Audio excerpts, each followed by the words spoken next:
abusiafo ha Ghanatube from Wonderful Snowy Masai so atena CBO me and nsem ahudu a ekoso e with the four corners of Ghana bro intimanya age akonye se de nabusiafo nse nsem no so makwakwabo a ebi ano de bro enti entempa no ye ba kotie nsem ahudu obi a ekoso e wo my Ghana mu na yaba.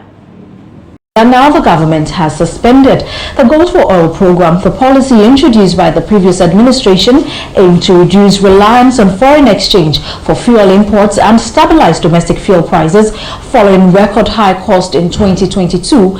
The Bank of Ghana Governor Dr. Johnson Isiama confirmed the suspension in an interview with Bloomberg, stating that payments for oil with gold have been halted. There's more in the following report by Daniel Sakiti.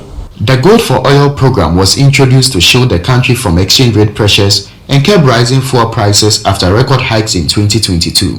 However, the Gold for Oil program has struggled, with reports indicating significant financial losses. Speaking in an interview with Bloomberg, Bank of Ghana Governor Dr. Johnson Isiama confirmed that payments for oil with gold have been halted, adding that the cedi is expected to stabilize following last year's volatility and that the suspension is part of broader economic measures. Energy stakeholders have meanwhile welcomed the new development. Duncan Amwa is Executive Secretary of the Chamber of Petroleum Consumers. If you don't fix these things, gold for oil, gold coin, gold exchange, it can be anything, right? We will go through all the gold things we want. We will come back to the same squares. That I can put out unequivocally. So it's good to hear gold for oil is suspended. We will be happy that they look for a more innovative way to make fuel prices sustainable for Ghanaians than the route of 100% importation and we don't want to pay with the dollar, so we're paying with gold. Whatever it is, you are importing everything. Whatever it is, you are a price taker on the global market. So if you are taking price at 600, the pumps will reflect 600. When it goes to 800, the pumps will reflect. Your gold exchange program will not save the consumer. With the suspension of the Gold for Oil program, the government now faces fresh questions on how it intends to manage fuel imports as well as stabilize the economy. For CNR Business, I am Daniel Sakiti. And of course, we still stay with this because it's a big one for this week, this economic dialogue. Joining us in the studio to get more insights as the President and the Chief Executive Officer of the African Center for Economic Transformation, Mavis Owusu-Jefi. And she's also a political economist as well. She has been very instrumental actually in crafting the center's strategy and driving its effectiveness and partnerships.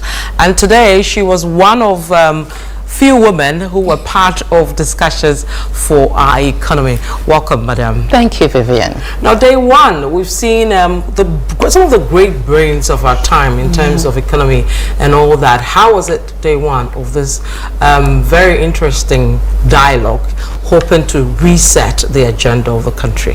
I think day one has gone well.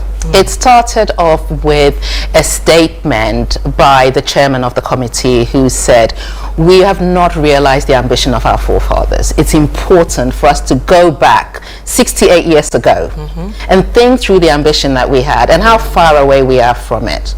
And then we had Dr. Amoakon talk about, you know, the history and what it will take, visionary leadership, continuity of policy, the importance of a compact between Ghanaians and their leadership to drive this agenda. Then we had Minister Forson talk about the fact that we grow as a nation, and then as soon as there's a global crisis, we reset. We celebrate growth, but we always regress. And the reason we always regress is a lack of transformation. Our growth is dependent on a handful of raw materials that we extract from the soil. We don't do much with it. But what I liked about today was the president came in, and the president didn't say, we're going to fix everything. He said, I want to be known for laying the foundation for this critical process, this critical conversation. Transformation takes time, but we need to start that journey. So, you know, we're hearing all the right things. In the corridors, I was asking people, so what are you thinking? And it went from everything from very optimistic, this is a reset, we are ready to go, to cautiously optimistic. Well, there might be something in this too. We've been here before, another talk show. But the key word which you've also used running through today's discussion is economic transformation.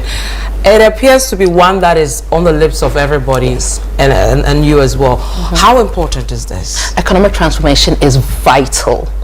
It is absolutely critical that we shift from a dependence on raw materials to adding value to what we extract from the earth. It is absolutely critical that when we say we have moved into the service industry, we are really adding value. People are getting decent jobs from the service industry, rather than, we don't sell scratch cards, but we sell Momo top-ups, etc. That is not a service industry that we should be proud of.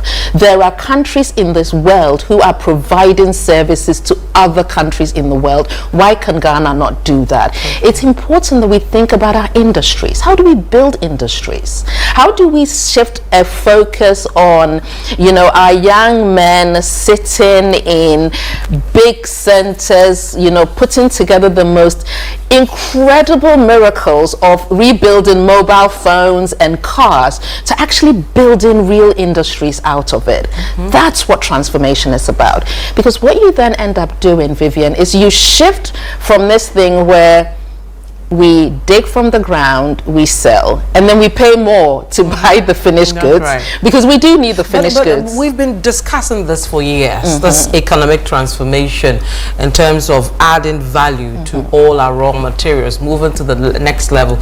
Ever since I've known the discussions on the economy, what is holding us back or pushing us from getting to that level? Okay, so when I think through the work that we've done at Asset, I think what we are missing is intentionality, a focus.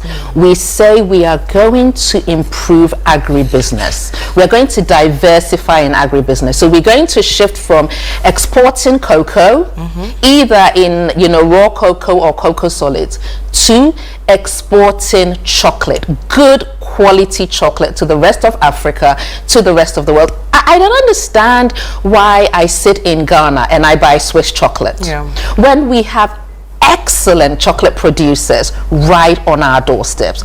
And you go to other parts of Africa and people are saying, have you got some of this chocolate? Can you bring me some of, you know, we have chocolatiers, they are niche. They don't need to be niche. But the reasons they are niche is because our policies are not supportive. They are not conducive. If you're a chocolate producer and you want to produce chocolate, do you know you can't buy your cocoa directly from the farmer? You have to go through the LBCs and exactly. all that. And when you go, because you are not exporting, you are taxed for it. That's right. So if you are taxed for the solids, already you're at a disadvantage. Then you're importing your sugar, because we've exported our sugar cane, and all then these the milk additions, and everything.